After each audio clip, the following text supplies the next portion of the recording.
Hi, everyone. Hi, everybody. Great. As you guys are joining, we would love to have you introduce yourself in the chat and also just let us know where you're calling in from. That would be great. The session is, we've got an hour blocked off, but you know, we'll see how, might be a little bit shorter than that. We've got this session this Saturday and next week. And we are also live on Facebook, so welcome and hello to everybody on Facebook. I'll introduce myself first here as everyone's coming in, and I see people are joining from all over, so it's fantastic. I'm Rupal Bain. I'm one of the founders of Invested Musician. You can see here on the slide kind of who we are. And my background is business and financial and tax and running teaching studio and freelancing and how to kind of market and build out a career from that angle. And Andrew and I partnered on this organization here. We started it in 2020, and I'll let him also share a little bit about what we do for those of you new. Good morning, everybody, or afternoon if you're in Europe, or very late night if you're in the Southern Hemisphere in Australia. My name is Andrew Bain. I'm the principal horn of the Los Angeles Philharmonic and the professor of horn here at the Colburn School. I'm at the school this morning. We have a rehearsal for a chamber music concert. So we started Invested Musician during the pandemic to help musicians through that time, and also just to help with areas that we felt people needed assistance on. So audition preparation, dealing with performance pressure, the mental side of playing, building up your skills as to how to practice better, how to learn quicker, and sort of overcome the issues that we all sort of face once we've left college. So we are very, very lucky this morning to have Denis with us. Denis Bouriakov is the principal flute. Obviously needs no introduction to you guys. Principal flute of the Los Angeles Philharmonic and professor of flute at UCLA here in Los Angeles. International soloist and recitalist and just all around good guy. And so without any further ado from me, Denis, good morning. And Dana, can you go to the next slide also? So there we go, just some more. And sorry, Denis, before you jump in, I just wanted to, this session, these are 2 free sessions we're offering through Invested Musician and with Denis. So this Saturday, today, right now, and then we're going to do one more next week. So I hope you can join for both. The sessions will be recorded, so we'll send them out to those who've registered afterwards. So if you know anyone else who wants to get access to the sessions, just let them know to register. So it's open for there. And you can also see some more information about Denis on his website, Facebook and Instagram. So that is there also. And then the last thing I just wanted to let you know is Denis is one of the key faculty in our Invested Musician program. So we run a summer program, 12 weeks. So there's some information about it below. So if you like what you hear in these sessions, we really invite you to join a free call with us, and we can talk more about the program, see if it might be a good fit for you. We're really selective, so for those of you who are really looking to advance your career and build out your playing side, really take things to a new level, then please reach out to us and we can do a free call. So with that, Denis, please. Good morning, good afternoon, good evening to everyone. It's nice to see you all virtually. I'm very impressed with people coming from all over the world and even Ukraine with everything going on. It's nice to see your faces. Wow, beautiful. Today I wanted to talk because last few sessions we did, mostly we focused on tone, articulation, technique and things like that. So I thought I would do something different today. The topic for this morning is vibrato and tone colors. And I think those two are very related. I mean, everything is, of course, in our playing.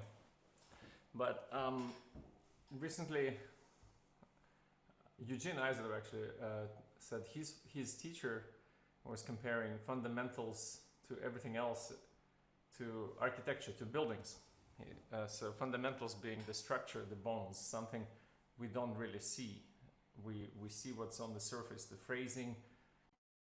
Yeah, so I like the comparison of fundamentals to structure of the building, you know, to things we don't really see, how it's built, the walls and all that. And he said, I especially liked, he said, you go see Taj Mahal and you don't go like, wow, this thing is solid, you know. What you see is the beauty of it, and of course that's what we see with the playing, but it doesn't mean we don't need good fundamentals. So of course breathing, support, all of this is extremely important, and it helps us create that beauty, what we see, what we hear when Magnus plays.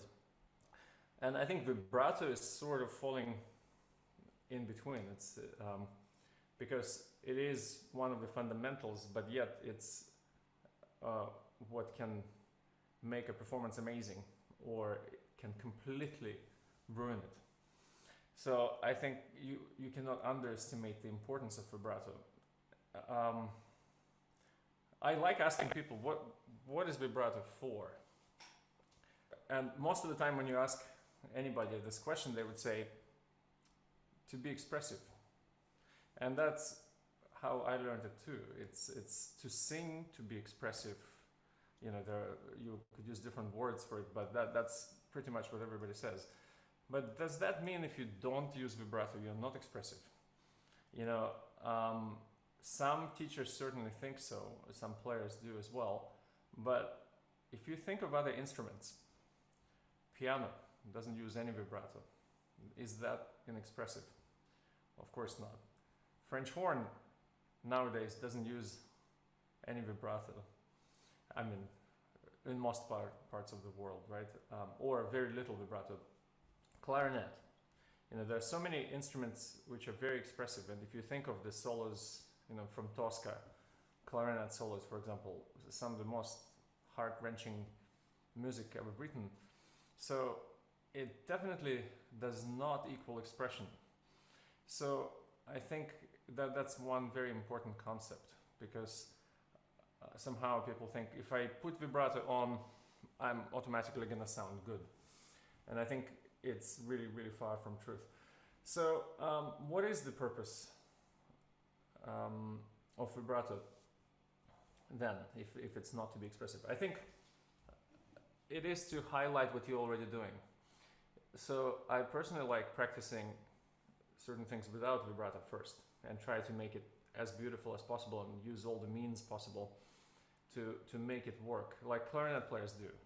It's all about direction and the air and the support of that, and making a beautiful phrase first, and then you use the vibrato to highlight certain parts of the phrase. I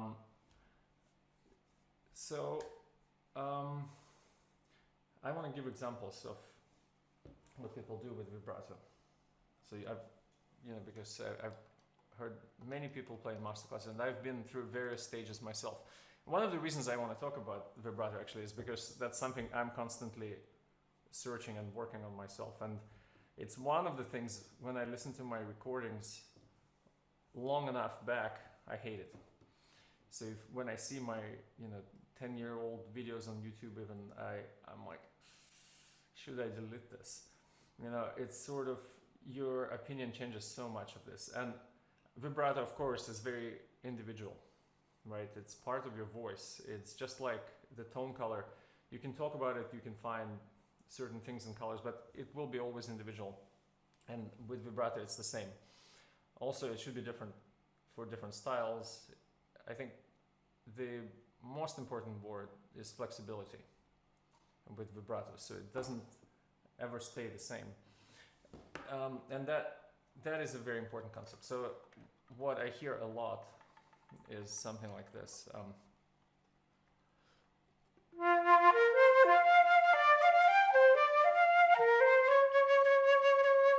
Same speed of vibrato all the time. Or it could be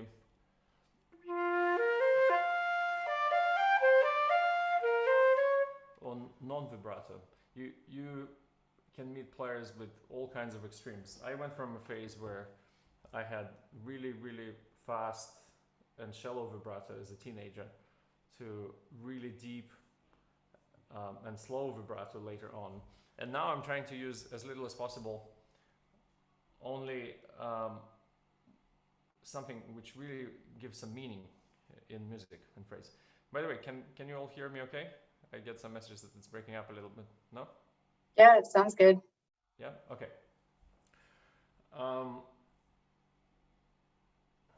Well, I can put my mic up, but I think I see somebody said speak up. Okay. The problem is if I do that, my playing gets very loud, I think. How is this? Better? Okay, let me try that. So, by the way, I want this to be a discussion as well. So please feel free, anytime you have any questions or comments, please put them in. I'm sort of trying to keep an eye on the chat a little bit.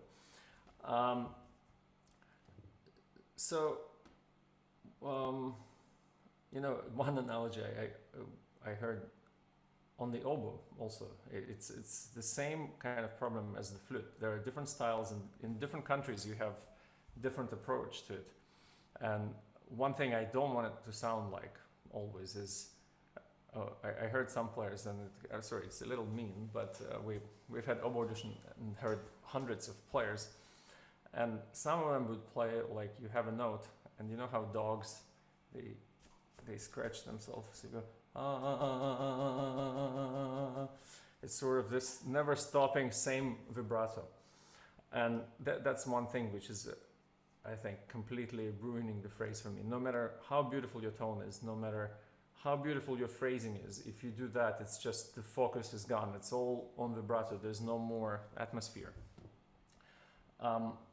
So maybe we try on Brahms 4. I think that solo is a good example.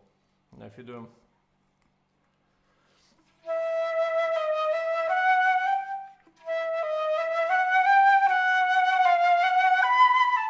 see, I'm even doing the phrasing and trying to change the color, but when you put this much vibrato, it's sort of, it's covering it up. It's on the way. So first thing I would suggest is really practice it with no vibrato at all. So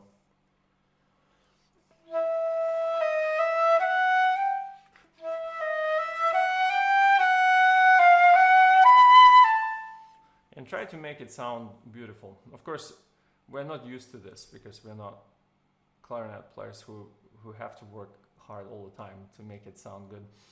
And then think of the most expressive part of the phrase. Where are you going to?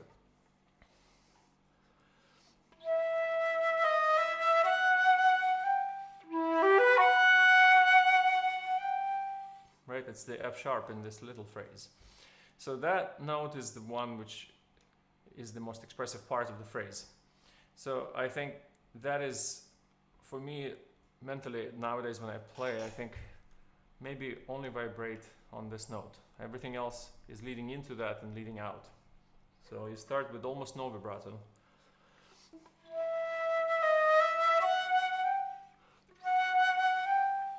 And then relax.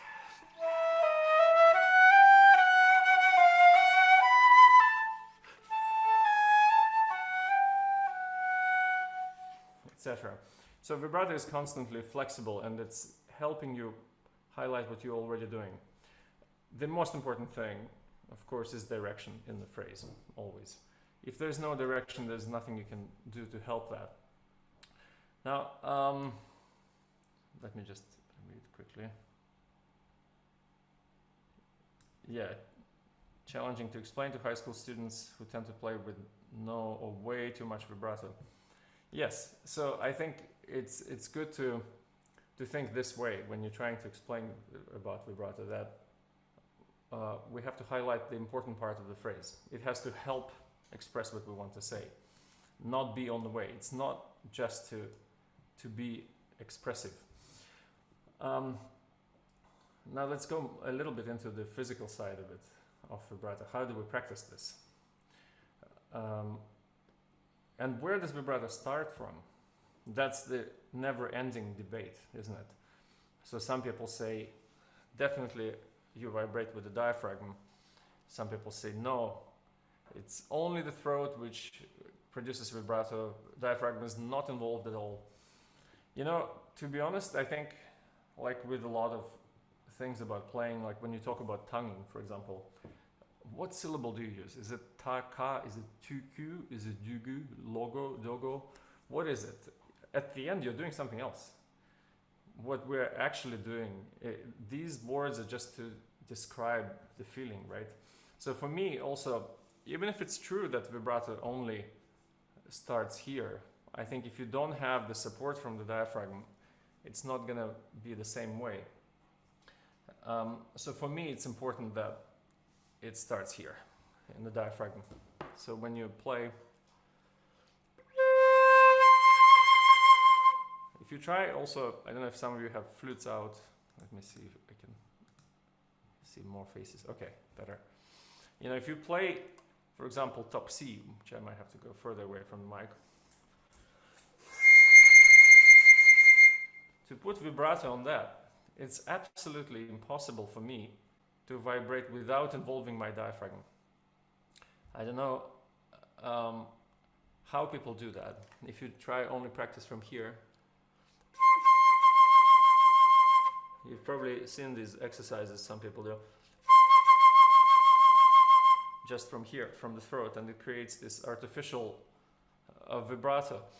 If you try that on the top C, it's really hard to do with just the throat. So I think for me that concept doesn't work, of saying vibrato starts here and practicing just going like that. I think it's a not expressive way. It kills the playing entirely. So if you think it starts from breathing, from the base, from the diaphragm, I think it's a much better way. It frees you up. Throat is a passing point, and of course it's involved in vibrato, and you can see it when you play.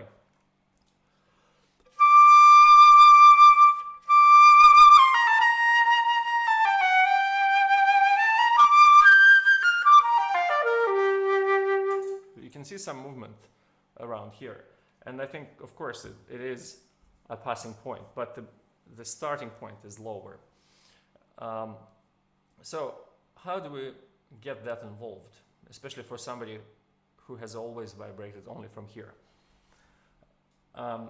Webb, who is William Bennett, his nickname is Webb, and he insists on people calling him Webb. He has this extreme vibrato exercise, which I like to start with. So you begin by playing a completely straight tone note, and then you do sort of pushes from there. I have to stand up for this one.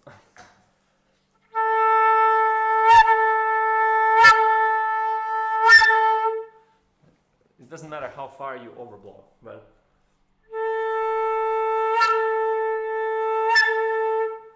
so you can, those of you who have flutes out, you can try this.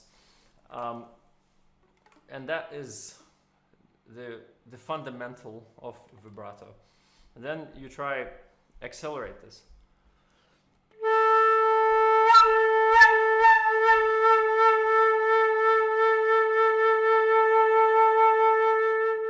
And of course, as you get faster, it gets less deep, the vibrato. Then once you try this, experiment with this, you will find it slows down quite a lot, especially for those of you who have fast throaty vibrato. This is a good way to slow down. So try really going from here.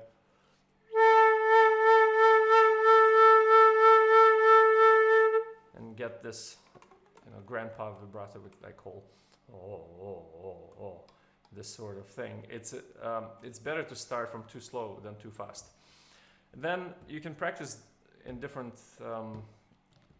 tempo, or rather same tempo but different number of vibrations. So something like if you like to use a metronome, it's fine, like around 50 or something. So you go.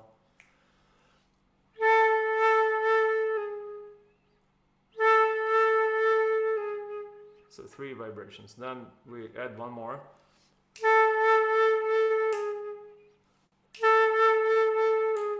Five.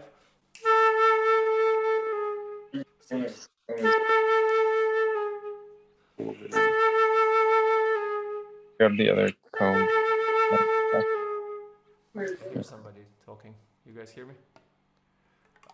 So you keep adding more and more vibrations, and you will find that once you get to 9 or so in this tempo, it's as fast as you can go if you're doing it from here. And the reason for starting it really slow is that when you do it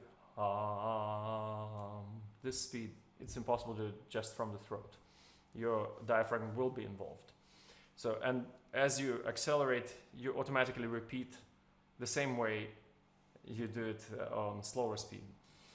Of course, this is an artificial way to vibrate. We are just practicing for the idea of changing speed, because I think idea of flexibility is the most important for vibrato. I'm repeating myself, but I think you cannot repeat it too many times. So the speed and the depth of vibrato is always flexible, constantly. Just like when we speak, we don't realize it, but actually the pitch is changing all the time. And I think it's sort of the same idea when you play. Your vibrato is as flexible as the pitch of your speech. You know, see, this is low A, and A, it's almost a fifth above where I started the phrase. So the pitch is changing a lot more than we think when we speak. You get usually at least an octave range, if not more. So for vibrato, you can go anywhere from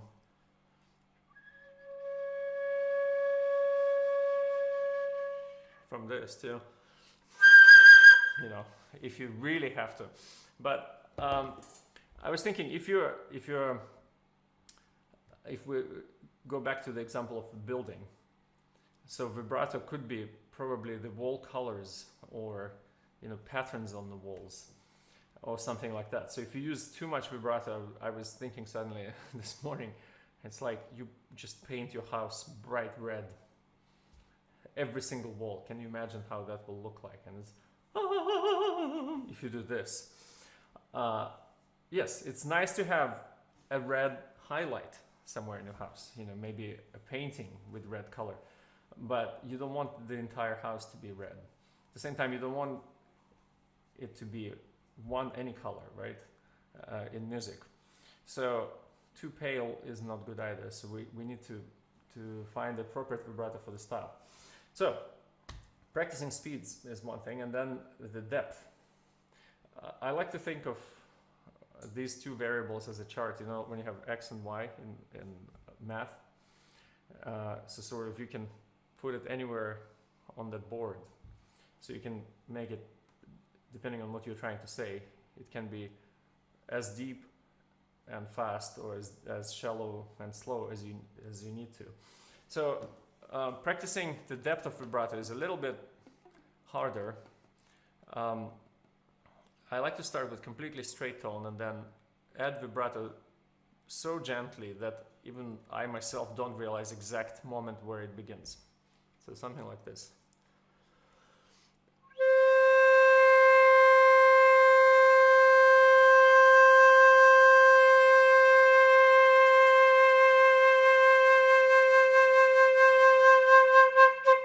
And you can go as far as separating it into different notes. So you start from non-vibrato and then get it more and more and more. So going from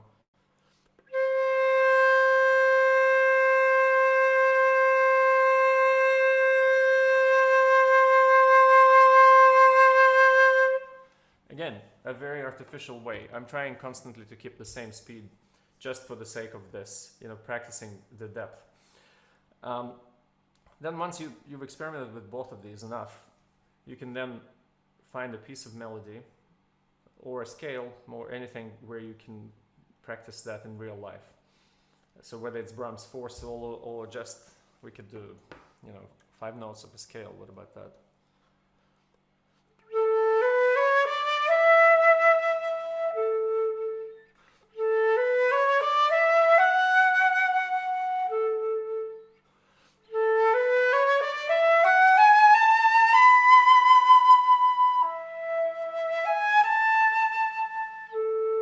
So you practice adding vibrato as a natural mean of expression. And top of the phrase is probably the most likely place, at least in most periods, if we are not talking about Baroque here. So the top of the phrase would be the moment which is the most expressive. Going back to Brahms 4.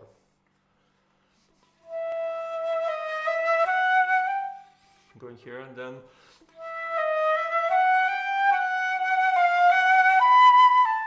there. And because this is a step backwards in the third bar, I think the vibrato should follow as well. You know, so I would use less vibrato on this, the third measure.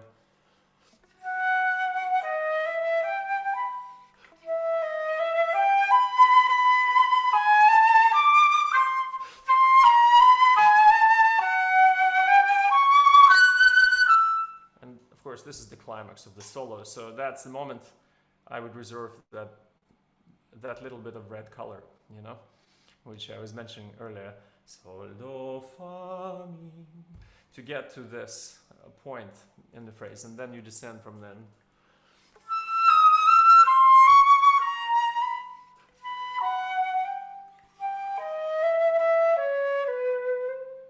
So you don't actually need a lot of vibrato to stay expressive. I played, when I was 20 years old, I played in Emmanuel Payou's masterclass, and I remember he said, can you be more expressive? So I played with more vibrato, and he said, no, but don't use vibrato. And I was completely shocked. I said, how can I be more expressive without vibrato? You know, and he was laughing. So that was, of course, a very naive thinking, but it's true. You use vibrato as only one way of expression. Let me see. Oh, yes. Then how do we deal with Baroque music?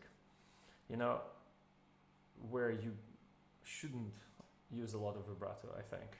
Because we want to have different styles of playing. If you apply the same rules to everything, then there's no difference between the periods, right? We want to hear a bit more distinction between Baroque and Romantic playing. So I think vibrato is a huge part of that too.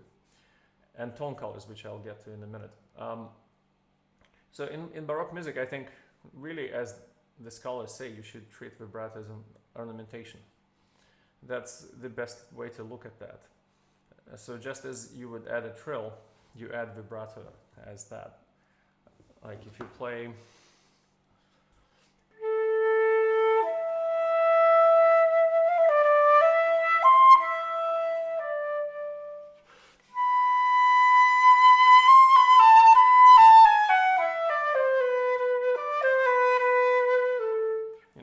as it would probably go,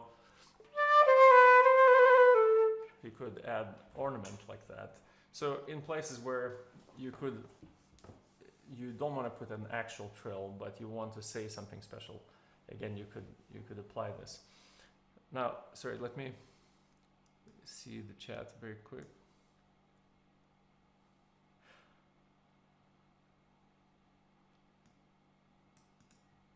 Well, so Rebecca Enloy is asking, when should we use fast and shallow, and when should we use slow and deep vibrato? Are fast and deep or slow and shallow vibratos advisable? I mean, you know, I'm talking here more specifically right about how we are doing it, but I think it's a very dangerous path when you start calculating what you're doing. So these all the things I'm saying, I like to think about it in practice, but when you're actually performing, your focus shouldn't be on this. This is the it becomes part of the just your expression of your voice. That said, okay, when do we use deep or slow and shallow? Okay, I mean deep vibrato, I think most dramatic moments. If you think Taffanel, Freischütz Fantasy, for example.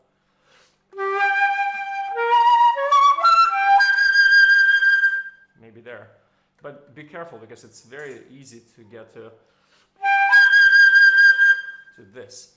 I think it has to be always connected to the character and register and what you're trying to say. So these days I'm trying to stay away from very deep vibrato all the time, even when it's very dramatic. Do, mi, sol. You know, you can find a way to be dramatic and expressive without going too deep. There's a line I don't want to cross, which is when the vibrato is going over the core of the note. I don't know if it makes sense to you, but when you have, it stays inside, but if you go, this is when vibrato takes over. So it's going over the center of the tone, going and sometimes overflowing over the note itself. So that's the line I would never cross, I think. You know, the vibrato should always be somewhere under the tone itself. So in the proportion, it's never bigger.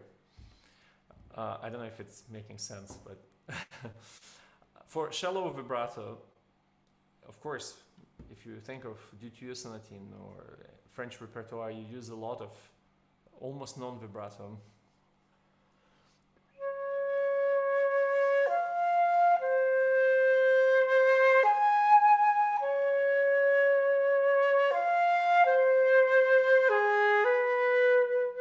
You know, a lot of variations of very shallow vibrato with some highlights. So there are plenty of examples of that. Pretty much any French piece you take, you will find a lot.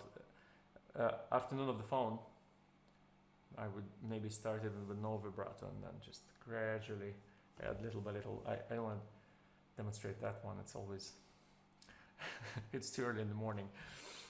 Sorry, let me just see some more questions. I want to stay with mostly vibrato and tone topics today.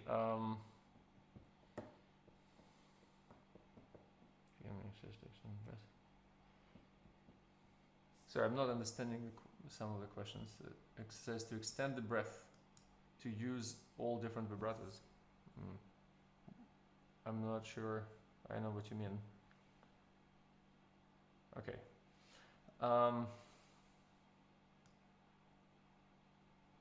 So, the last question I see, for a long note in Baroque work, what are some of the things you vary besides volume? Without vibrato, the set of options always seems more limited. I feel like I'm repeating the same thing over and over. Well, you still have different colors, even though the palette is different, right? We're not going as deep in the darker colors in Baroque music, but I think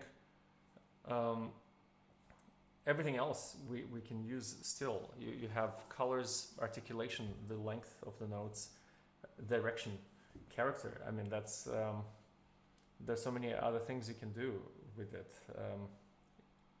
Maybe if you can give a specific example, I don't know, of a piece, we can discuss a bit more.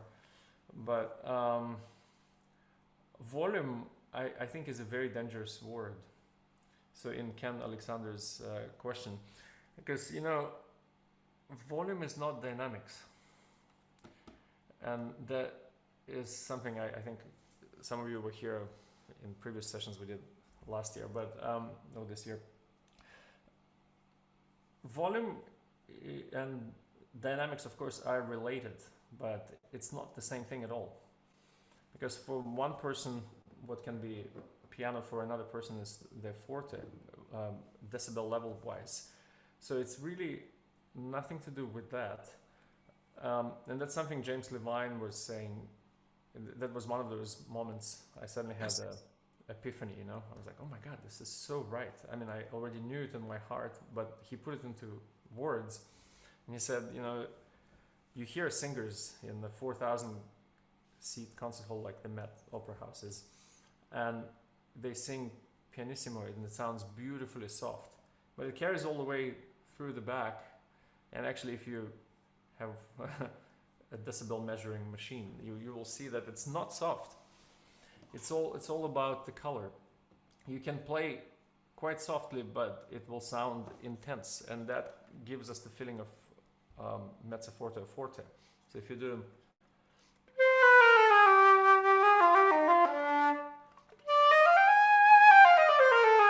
put a lot of intensity in the sound. I'm playing very softly now, but it does not feel that way. On the other hand, if you play with large, open, hollow sound,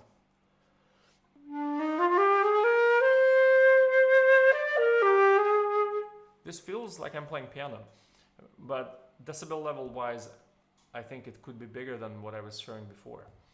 So it's not the volume we have to focus on, it's the tone colors. And this is the other topic of today's class. I want to talk about this. So how do we change the color? And physically, what is the difference between these? Or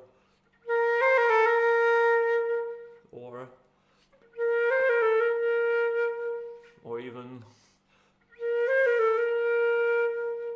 what is actually changing in the tone itself, and how are we doing this? Because we all talk about colors and say, oh, can you play it with darker sound or with lighter or with more hollow? I think physically what changes is the harmonics, and this is one thing I did as a teenager. I recorded myself playing with different colors and did the spectrum analysis on computer, and it was very interesting when you do your darkest tone, when you really go all the way down with the air, it shows the second harmonic, the first harmonic, the octave, as 30% of the main tone. It's huge. The octave is very prominent in the sound, and then the fifth, you can see them very clearly, the harmonics. It's like little columns, going lower and lower the higher they get. But then I played with completely hollow sound, like this. And you could just see the frequency itself and very, very small harmonics columns. So I think what we're changing is the amount of harmonics. That's physically what creates a color on the flute. And the way we do it, of course, is by changing the direction of the air and the width of the air. But hopefully not too much to do with the speed. Because if you change the speed, it changes the pitch and it changes the center. So the harmonics, and that's going back to previous discussions we had here, harmonics have to stay in tune in the sound. If the center of the tone is too low or too high, the colors will also not be beautiful. So if you're going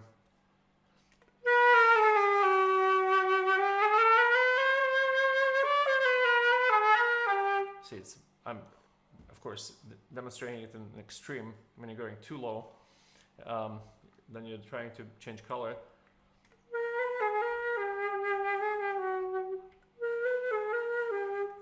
It's ugly all the way because it's too low.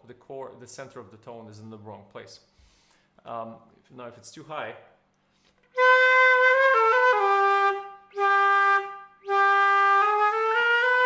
then you start forcing when you want to get louder,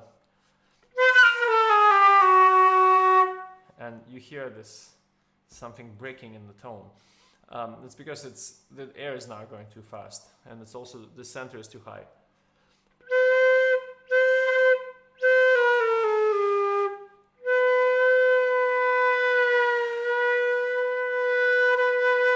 So finding the center of the tone is very important, and once you do, when you change the colors, you keep the center in the same place, but you shift the focus, right? So going from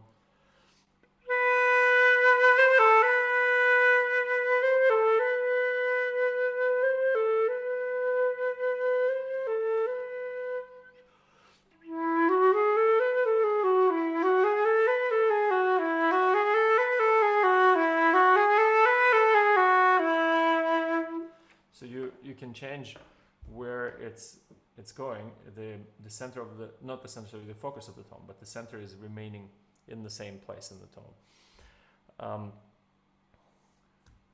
So where do we use these colors? I think, of course, everywhere. But in Baroque music, going back to that topic, because that's how we got here, I think in Baroque music, one has to be very careful with using very dark sound, because that's something which was almost impossible to do on a Baroque flute. Getting this sort of tone, you wouldn't be able to without having a metal flute. So we have to show some respect to that period, I think, and have somewhat similarity to the wooden flute.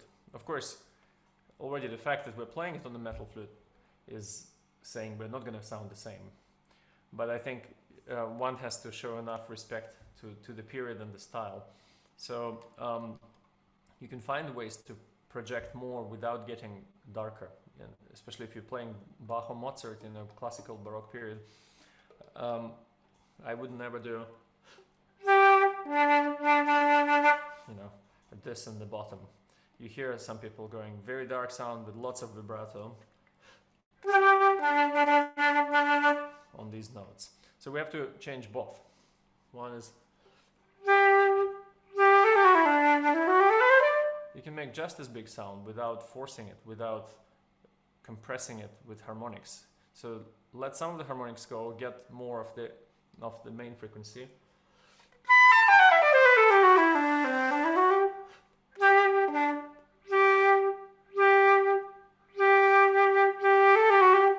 So you find a way to not use that color, but that doesn't mean we are not changing colors in Baroque, of course. So if you're playing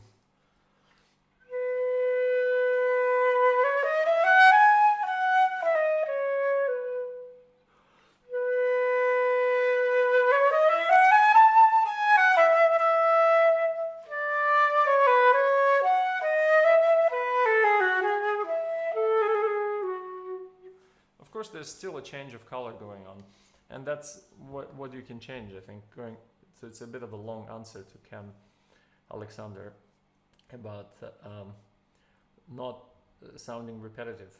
So I think you do all the same things, just with respect to the style. We are going to the top of the phrase, we're saying things, we're transferring our emotions into it, just using a different language. It's like you're reading Pushkin or Shakespeare. They have a different way. Well, it's okay, those are actually different languages, but they have different ways to express themselves.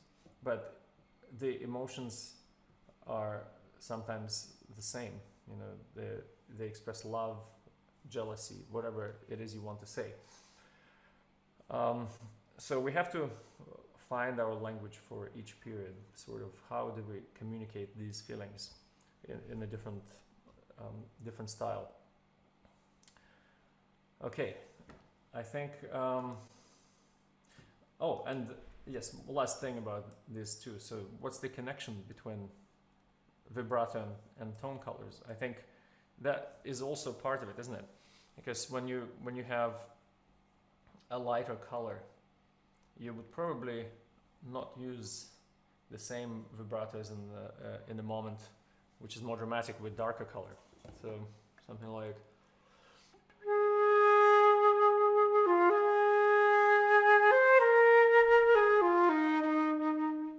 the vibrato follows the colors as well, so they're connected in this sense. I think it's, at the end everything is connected, of course. The colors, the vibrato, the phrasing. We're trying to sort of analyze separate components, but at the end they're inseparable. You can't separate technique from music, and I think that's one very important thing to remember when you practice things. It's never meaningless, because we do scales exams and things like that with students, and I always insist on playing everything in a musical way. So when you're practicing your Tafnel and Gobert, or whatever it is, because once you start practicing in a mechanical way, a lot of people would put metronome on and then practice their Mozart going.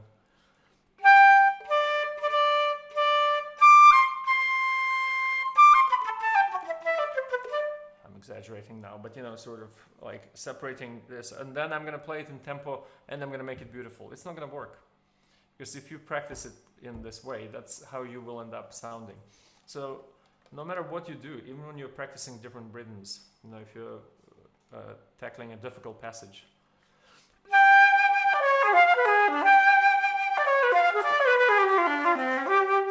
Still try to make a phrase, even when you do this. It's very, very dangerous to sort of turn off your emotional connection to playing and just go.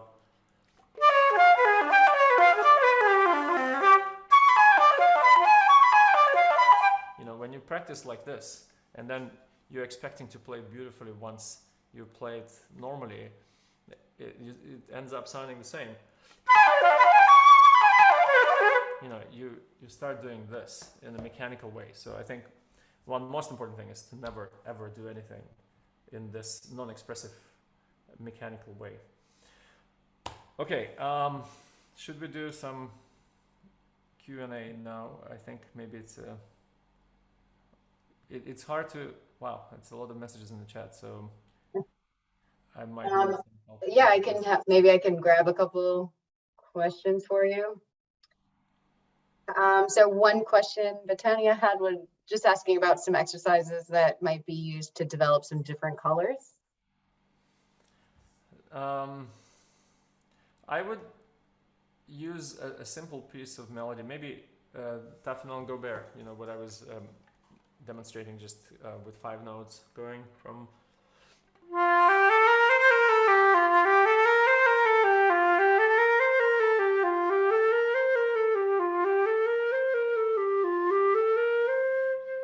So trying to change the color as you go gradually, because we don't want to always change it suddenly, or almost never, you know. It's always an organic thing, isn't it, within the phrase. When you go are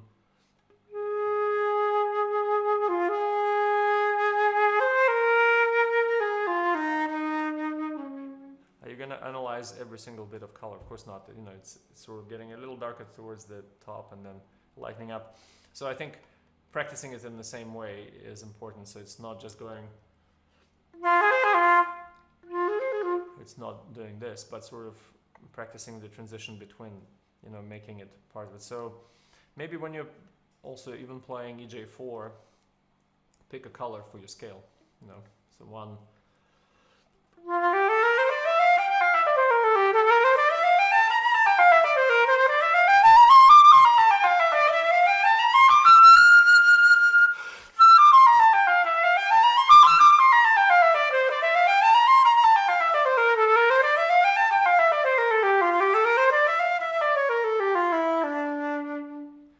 Change for minor.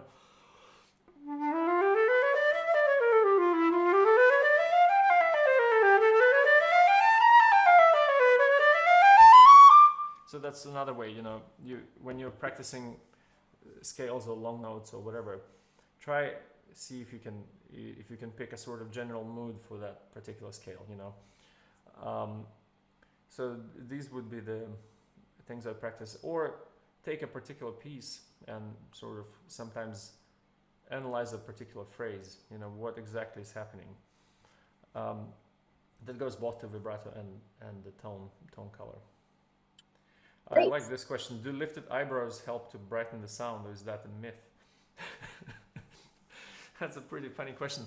You know, I haven't heard of this. I think we all have our facial expressions and spasms and whatever when we play. I personally hate seeing my own face on videos, and I don't know if many of you find the same, you know, because we do all kinds of things. I think that's probably individual, and I'm not sure if it's even something you can control a lot when you play. Yeah, I find, you know, it's I see on some of my photos from playing, they capture some strange things here. It's not something I'm in control of, so I wouldn't purposely move eyebrows to change the tone color. You know, I think it's the color which makes your eyebrows go up. The other way around.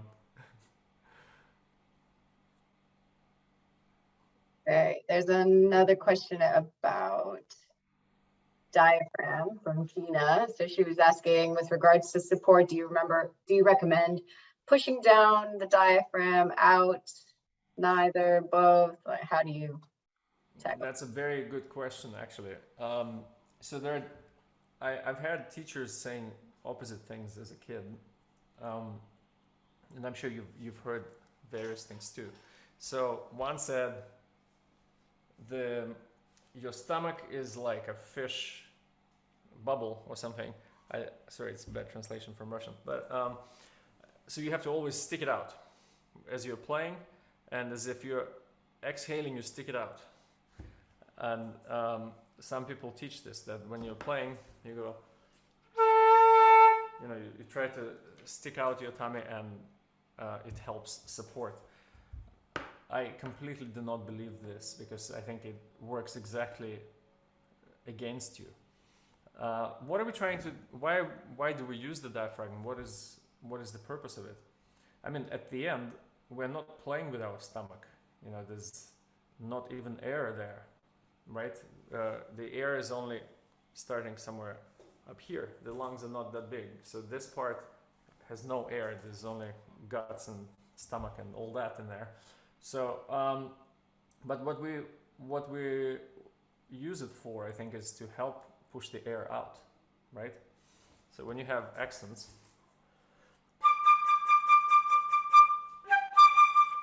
articulation or accents, ha ha.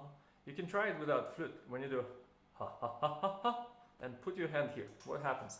Ha ha ha ha ha ha ha. It's moving, but is it going ha ha? Is it going out? No, it's going in. Ha ha. Or if you try this, put both of your hands here and go ah. Change an octave. Go up an octave. What happens to your diaphragm? Is it going in or out? You can answer this question yourself, because it will be natural for your body to go in for the upper note. Even if you're doing falsetto, because I can't get up to that note. Still, the diaphragm is going in. So when you need faster air, where you need more support, that's what happens. You're pushing in and up. It's not going out and down. So to me, it's definitely this way. Sorry, I see. Is that a raised hand? Anyway, so for me, the general sort of feeling is relaxed, because that was another thing another teacher said. Keep this tight all the time. So, and he would come and check, doing this, and then we did sit-ups and push-ups and all this in the class. While I think it's important to have enough core muscles, it's true, it doesn't hurt, but it's not necessary to keep it tight. In fact, that also prevents you from exhaling properly, because what you want is to exhale into the instrument right at the end. So if you tie it here, it's very hard to make an accent or anything without going sharp. You start forcing it a different way. So it has to be flexible, and I think that's the word for everything we do, flexible. So starting generally relaxed position and using support as you go. So when you go from